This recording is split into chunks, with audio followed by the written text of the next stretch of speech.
Okay, right. Just checking, can you still hear me okay, Leah, on the recording?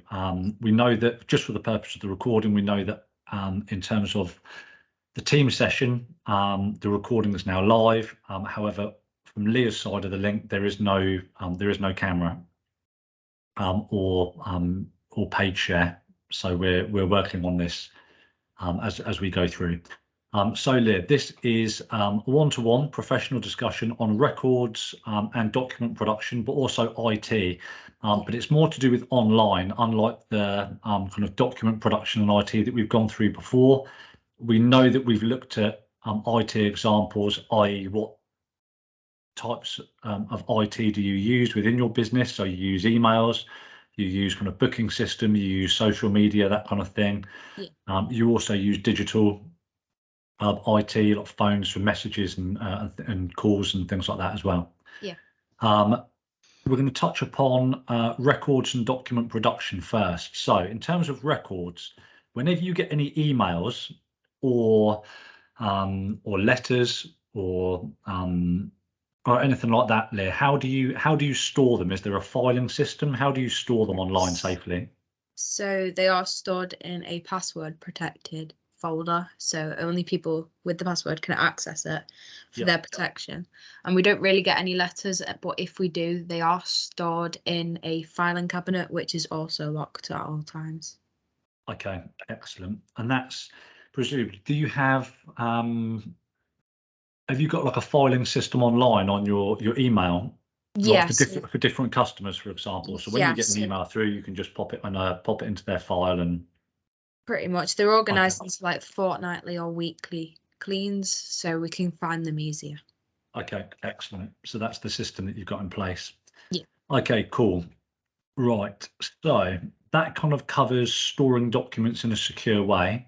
So what data do you store and how do you do it in line with GDPR? So we're just going to start with GDPR and data protection, Leah. So what's your understanding of that first and foremost, and how is it relevant to your job role?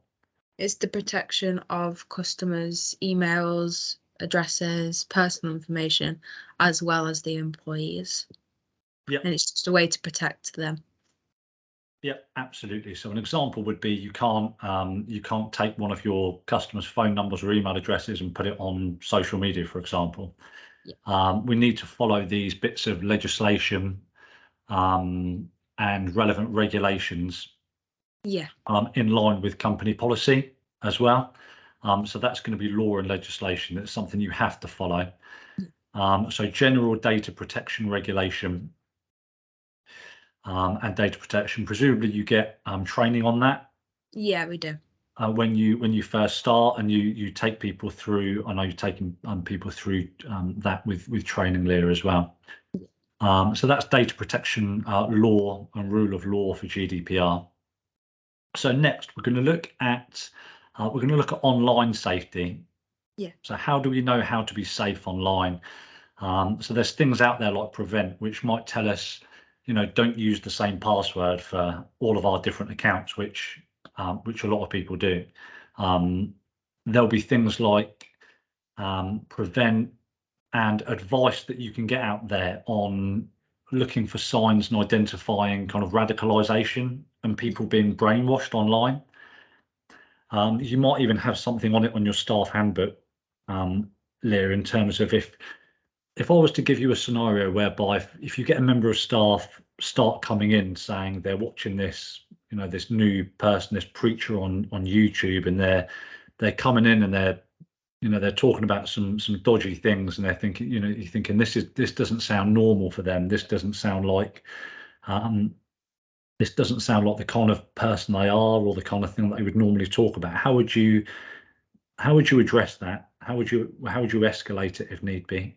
I would probably tell my line manager for their safety and others. Yeah. So it would have to be addressed with them. HR would probably have to get involved. Yeah. If it was serious, if it was, because as I say, you're talking about potential kind of radicalization and being able to spot that and identify it, and importantly being able to address it and deal with it. You've also got, as I say, like ICT safety online. That'll be so how to keep emails safe, how to keep passwords safe, all of this kind of thing. You know, don't be filling out loads of documents online with all your personal information all the time, because you know companies use that and they share it, and they with other companies, if we agree and, you know, sign anything off to say that we can do that, it's easily forgotten. But you know, we don't want our information out there. That's why kind of data protection is so important, particularly being online. Yeah. So that's really, really important as well. Okay, I think that's everything, Leah, that we've covered. The only other thing I'm going to mention, Leah, is in line with equality and diversity. Oh, yeah. It says for us to look at accessibility for documents for people with visual impairment. So if I was to give you an example, and we're talking about learning styles here, I guess, is if you were to have somebody who was like visually impaired, or they might be like heavily dyslexic, for example, how might you adopt an approach that might be specific to their learning needs? So if I give you a scenario, if you get a new member of staff in, they might have a visual impairment or a hearing impairment, for example, how would you tailor your training to try and help them understand their job role and what they need to do? I'll probably see what works best for them, and then we'll pretty much help them with what they need and adapt our way of training for their needs. So if they're deaf, then we can maybe get someone to help with that.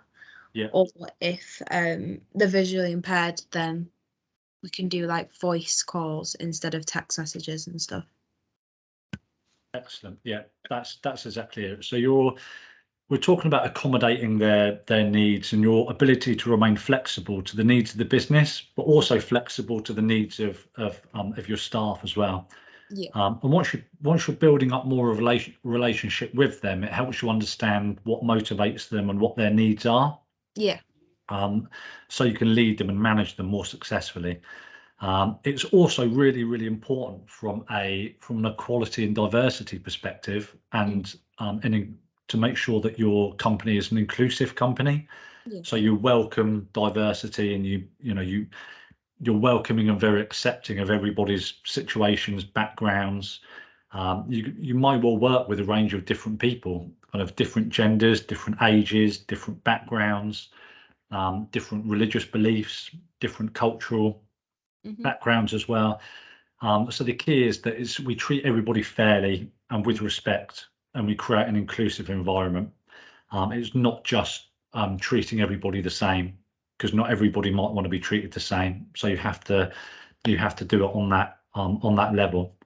And so that's interesting, being able to adopt your approach to their needs, rather than thinking, if we've got 10 members of staff that we need to train and 9 of them all learn the same way, but the one person learns the other way. It's making sure that you accommodate to that person, exactly, and not just thinking, they'll have to cope, they'll have to deal with it, kind of thing. Excellent. Okay, that is everything we need, Leah, so I'm just going to pause the recording there. Okay.